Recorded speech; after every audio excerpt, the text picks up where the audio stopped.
Hola, soy Ángel Rafael Méndez Morales de la Facultad de Químico Farmacéutico Biólogo y voy a hablar sobre mi proyecto de química orgánica sobre dos moléculas de importancia en diferentes áreas. La primera que escogí fue el tramadol, son importantes en el área farmacéutica y clínica. Este opiáceo se sintetizó en 1962 debido a que se quería un fármaco que no tuviera los efectos negativos de los opioides en la codeína extraída de la amapola.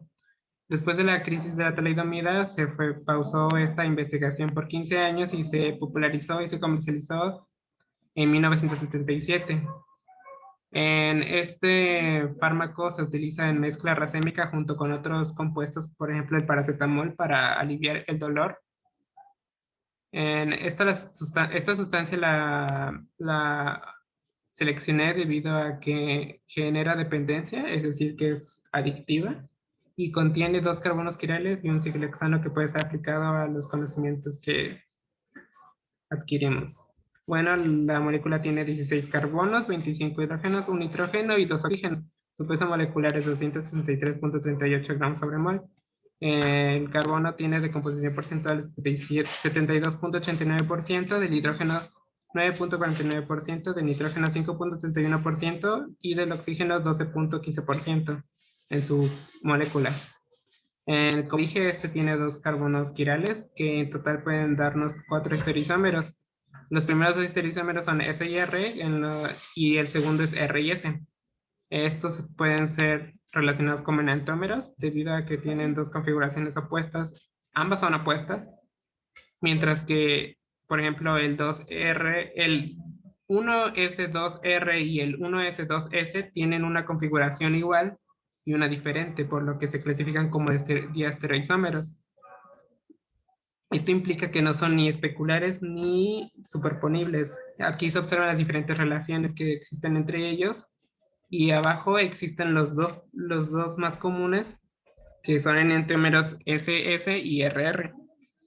Debido a que por posición de compuestos de los átomos, su distribución espacial hace más posible que ocurran los diestereoisómeros de abajo. Bueno, estos dos enantiómeros son los más predominantes. Como dije, el primero se nombra la cadena, para nombrarlo, se nombra la cadena principal, que es el ciclohexano con su grupo hidroxilo, por lo que es un ciclohexan 1-ol. En este mismo carbono del hidroxi se encuentra un sustituyente complejo que se puede nombrar como 1,3-metoxifenil, debido a que el metoxi está en el carbono 3 del fenil. También existe en el carbono 2 una configuración S y también se encuentra otro sustituyente complejo que puede ser llamado dimetilaminometil.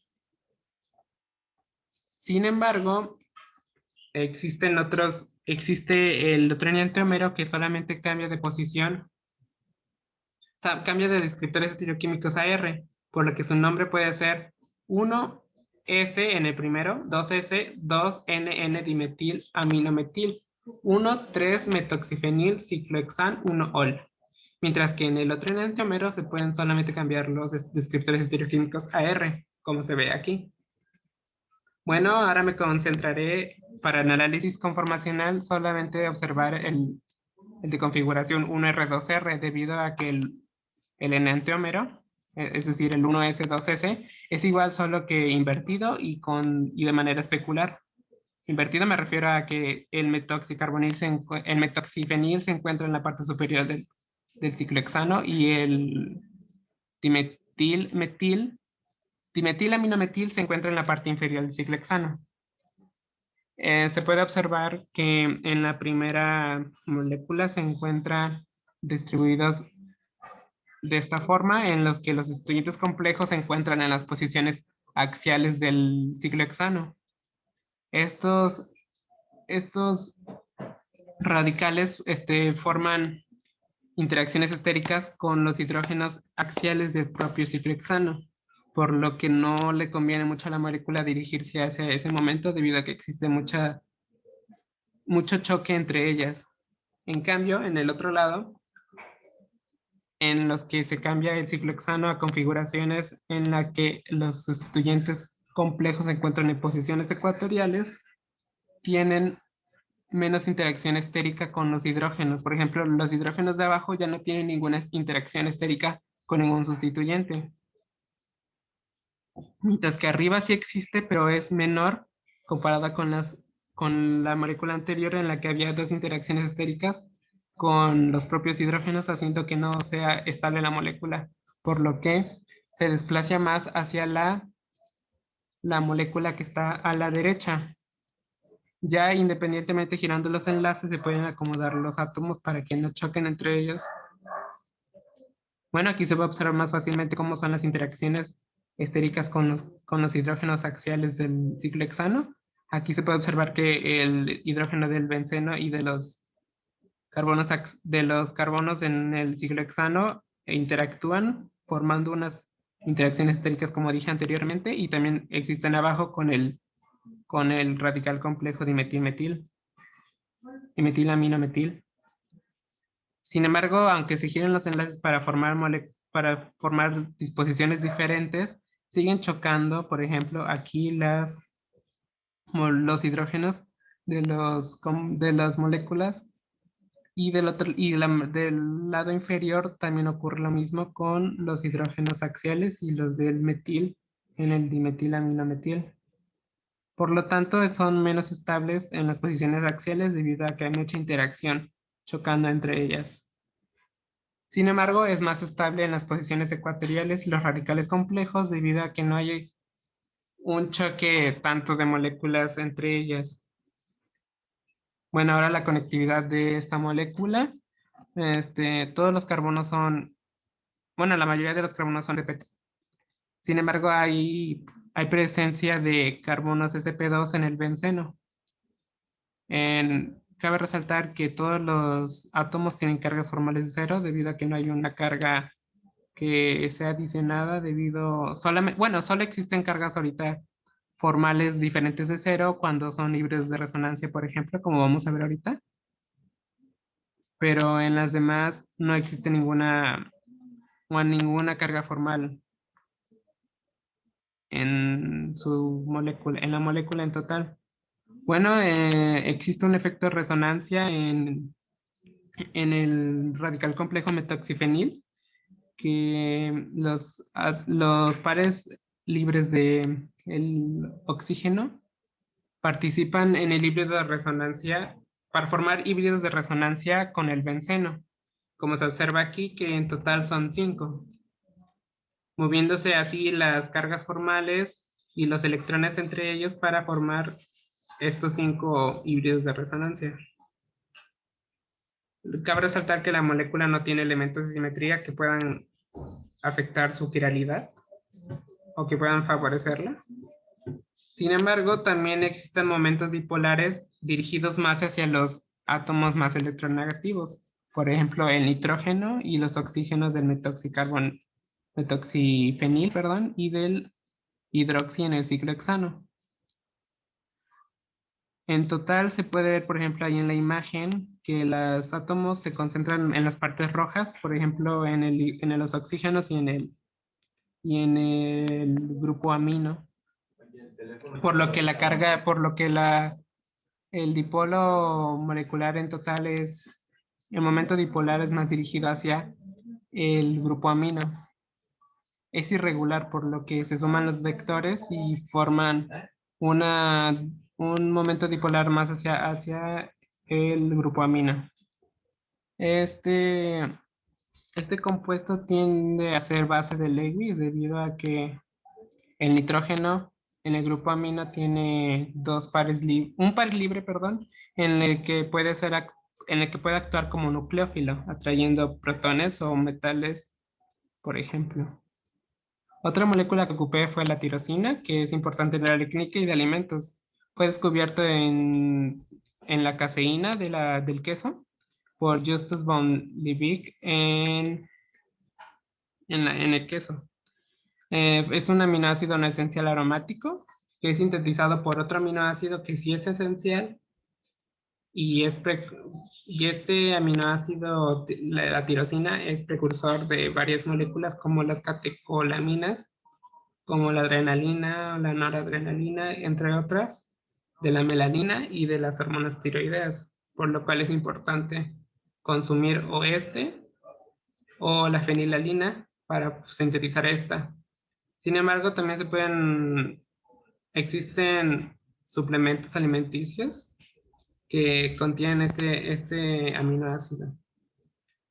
Escogí esta molécula debido a que tiene un carbono quiral y existen diferentes patologías relacionadas con la falta de enzimas que degraden o actúen sobre esta, formando otras moléculas como por ejemplo la melanina, que puede llegar al albinismo, por ejemplo.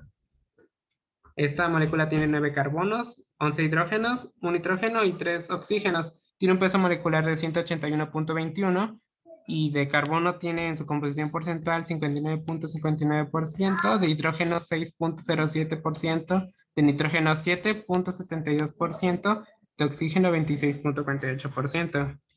Bueno, como dije, tiene un carbono quiral. Aplicando la fórmula obtenemos solamente 2 estereoisómeros y estos son entre sí enantiómeros. El primero es bueno, se puede denotar que la cadena principal es un propano con un grupo carboxílico formando un ácido carboxílico. Entonces se nombra ácido 2S debido a que la configuración en la primera molécula aquí en la diapositiva es S, en la que en la que también hay un grupo amino en ese mismo, por lo que es ácido 2S2 amino 3. En el carbono 3 hay un radical complejo que se puede nombrar como 4-hidroxifenil, por lo que la molécula se puede llamar ácido 2S2 amino 3 4-hidroxifenil propanoico. Se puede nombrar también, bueno, el enantiómero también tiene otra configuración R, por lo que se cambia el nombre a ácido 2R2 amino 3 4-hidroxifenil propanoico. El ácido 2S también se puede clasificar, bueno, se puede hacer la proyección de Fischer en la que la amina el grupo amino se encuentra en la parte izquierda, en el enantiómero 2S. El grupo amino está en la parte izquierda formando la L-tirosina. Es otra manera de llamarla. También se puede llamar el enantiómero 2R como D-tirosina debido a que al acomodarlo en la proyección de Fischer, se puede ver que el grupo amino está en la parte derecha. Bueno, en la conectividad de esta molécula presenta hibridaciones sp3 solamente en 2 carbonos, en el carbono quiral y en el otro carbono, en el tercer carbono de la cadena principal. Existen fenómenos de resonancia en los carbonos que tienen configuración sp2, como en el grupo carboxílico y en el benceno. En los híbridos de resonancia en el ácido carboxílico son 2. Por ejemplo, se puede pasar las cargas de los electrones libres para formar dobles enlaces y pasárselos a los oxígenos para formar 2 híbridos de resonancia como aquí. También existen otros 2 híbridos de resonancia, existen 5 híbridos de resonancia en el hidroxifenil, que también se puede llamar fenol sin ser sustituyente. Este ocurre con movimientos de los electrones para formar, como dije, 5 híbridos de resonancia, como se muestra en la imagen. Bueno, no en la imagen, en las estructuras. Bueno, todos los átomos tienen cargas formales de 0, debido a que no hay una carga que influya sobre ellas. Sus enlaces y sus electrones libres coinciden con su valencia. En cambio, esta molécula presenta momento dipolar hacia el grupo carboxílico debido a que, por ejemplo, en la imagen se puede observar que la densidad de electrones se concentra más hacia el grupo carboxílico y el grupo amino. También en el hidroxilo del radical. Bueno, en el análisis conformacional se puede observar que en la configuración anti respecto a los sustituyentes al sustituyente complejo y al grupo carboxílico, se puede observar una menos estabilidad debido al choque entre los hidrógenos del grupo amino y del hidrógeno del benceno, por lo que le confieren menos estabilidad. Es más estable en la configuración Gauch porque no, porque el grupo carboxílico no interfiere tanto en los hidrógenos, no chocan con los hidrógenos del benceno debido a que no hay es más plano porque es un carbono sp2, entonces es más plano y no choca tanto con los hidrógenos del benceno como el nitrógeno en el amino, por lo que es más estable en la configuración Gauch con respecto al el hidroxifenil y el grupo carboxílico. Bueno, en el análisis de reactividad se puede clasificar como ácido de Arrhenius de la parte del ácido carboxílico y como ácido de Bronsted debido a que dona protones o se disocia en solución acuosa liberando protones. Con un pKa de 2.24, siendo este predominante a las demás, como ahorita voy a hablar, por lo que en general la molécula se clasifica como ácido de Arrhenius y Bronsted. Es una base de Lewis en el grupo amino, debido a que tiene dos pares libres y puede ser un nucleófilo, atrayendo ya tanto protones como metales u otros electrófilos. Bueno, también este tiene un pKa de 9.04, siendo no tan, no tan básico ni tampoco tan ácido. El grupo hidroxilo puede clasificar como un ácido de Arrhenius y de Bronsted debido a que puede liberar protones en solución acuosa o liberar protones con una base conjugada. Entonces, en un pK de 10.10. Cabe resaltar que los aminoácidos presentan anfoterismo, en que el grupo amino se comporta como una base debido a que acepta el protón del agua para poder formar su base conjugada, su ácido conjugado, que es grupo, bueno, el NH3, y el agua se divide también en un grupo carboxílico. Su base conjugada del agua es el hidroxilo. El grupo carboxílico tiene un comportamiento ácido debido a que libera protones, dona protones más bien hacia el agua que se comporta como base. En esta ocasión se comporta como base el agua, liberando protones. Y la base conjugada del ácido es el grupo carbonilo. Bueno, estas son las referencias que ocupé y muchas gracias. Y gracias, profe.